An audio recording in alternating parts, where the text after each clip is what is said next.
Climate policy ডায়ালগের মধ্যে আছি, তাই তো?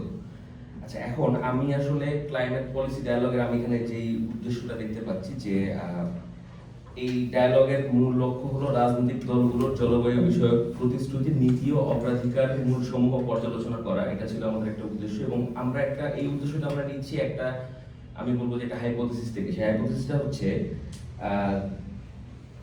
রাজনৈতিক আলোচনা ও ইশতেহারে জলবায়ু সংকট এখন পর্যন্ত পর্যাপ্ত গুরুত্ব অগ্রাধিকার পাচ্ছে না।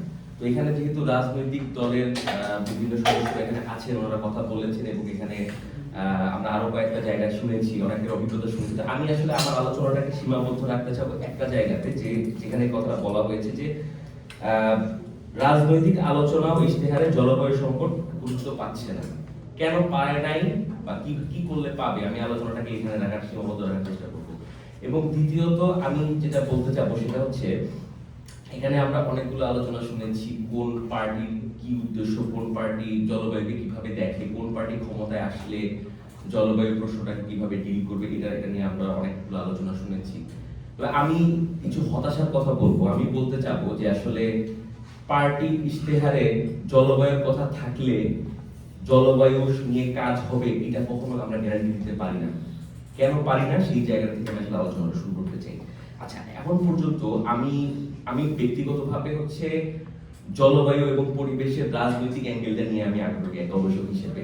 তো সেই প্রেক্ষাপটে আমি দেখেছি বা আমি আমার অন্যান্য কাজের মধ্যে দেখিয়েছি এটা যে আসলে বাংলাদেশ স্বাধীন হওয়ার পর থেকে এখন পর্যন্ত বাংলাদেশের মেইন স্ট্রিম রাজনৈতিক দল যেগুলো ছিল তাদের কারো এজেন্ডার মধ্যে জলবায়ু কখনো একটি গুরুত্বপূর্ণ প্রশ্ন হয়ে ওঠে নাই।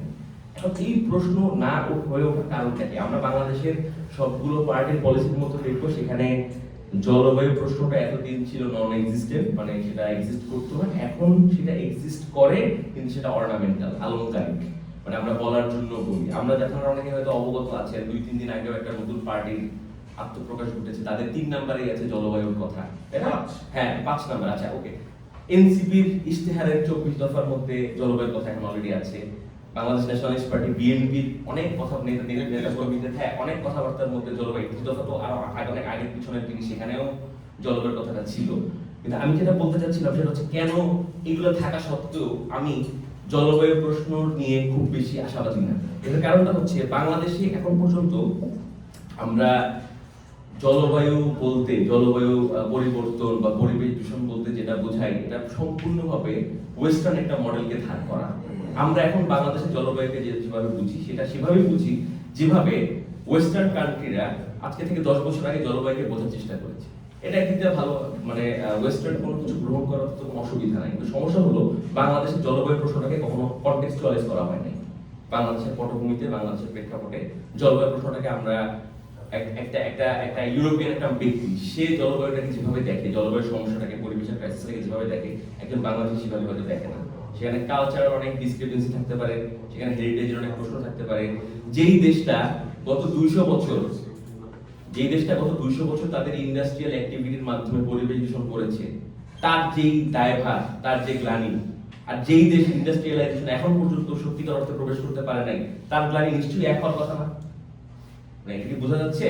মানে ধরেন আমি বলতে চাই, একটা ইউরোপিয়ান, আমি ধরে নিলাম ইংল্যান্ড ফর এক্সাম্পল। ইংল্যান্ড আজকে থেকে 300 বছর আগে সে পরিপূর্ণভাবে ইন্ডাস্ট্রিয়াল স্কেলে সে তার পরিবেশকে ধ্বংস করছে, রাইট? সে শুধু নিজের পরিবেশ ধ্বংস করছে তা না, সে আশেপাশে তার কলোনির পরিবেশগুলো ধ্বংস করছে। আপনি একটা বাংলাদেশি শিল্পপতিকে জিজ্ঞেস করেন, তার শিল্প কর্মকাণ্ডের বা তার কর্মকাণ্ডের পরিবেশ দূষণের এই সময়টা কতটুকু? অবশ্যই অনেক কম হবে। তো আমরা যেই দৃষ্টিতে একটা ওয়েস্টার্ন পলিউট্যান্টকে দেখবো, একটা ওয়েস্টার্ন পলিউটিং এজেন্টকে দেখবো, বাংলাদেশে একটা পলিউটিং এজেন্ট সেভাবে যদি আমরা দেখতে চাই, তাহলে সেটা মানুষের কাছে আমার মনে হয় না খুব বেশি গ্রহণযোগ্য হবে, রাইট? আচ্ছা, দ্বিতীয়ত ওয়েস্টার্ন মডেলের আরেকটা বড় সমস্যা হলো, এখানে আলোচনায় উঠে আসছে বারবার, আপনারা খেয়াল করছেন কিনা, বাগদা চিংড়ির কথা, যেটাকে আমরা বলি টাইগার শ্রিম্প, যে বাংলাদেশে 80 দশকে এশিয়ান ডেভেলপমেন্ট ব্যাংকের অর্থায়নে বাংলাদেশের উপকূলীয় অঞ্চলে একটা প্রজেক্ট নেওয়া হয়। এই প্রজেক্টটার মূল উদ্দেশ্যটা ছিল কিন্তু জলবায়ু, মানে তাদের একটা হাইপোথিসিস ছিল যে বাংলাদেশের উপকূলীয় অঞ্চল যেহেতু জলবায়ু পরিবর্তনের ভিকটিম, সেই কারণে এখানে আমাদেরকে কি করতে হবে, অ্যাডাপ্টিবিলিটি নিয়ে আসতে হবে, যেটাকে আমরা বলছি যে অভিযোজন, রাইট? অ্যাডাপ্টেশন নিয়ে আসতে হবে। সেই অ্যাডাপ্টেশনের অংশ হিসেবে বাংলাদেশে মূলত টাইগার শ্রিম্প বা বাগদা চিংড়ির চাষ করা হয়। এই চিংড়ির চাষটা বাংলাদেশের ডোমেস্টিক ইকোনমিতে যেমন কন্ট্রিবিউশন রাখতে পারে নাই, এখন এটা সেই অর্থে বৈদেশিক মুদ্রা অর্জন করতে পারছে না। কিন্তু বাংলাদেশের কোস্ট লাইনের বাংলাদেশের উপকূলীয় অঞ্চলের একটা আমি বলবো যে ইরিভার্সিবল একটা ড্যামেজ কিন্তু অলরেডি হয়ে গেছে, যারা ওই অঞ্চলে থাকেন তারা এটা জানেন।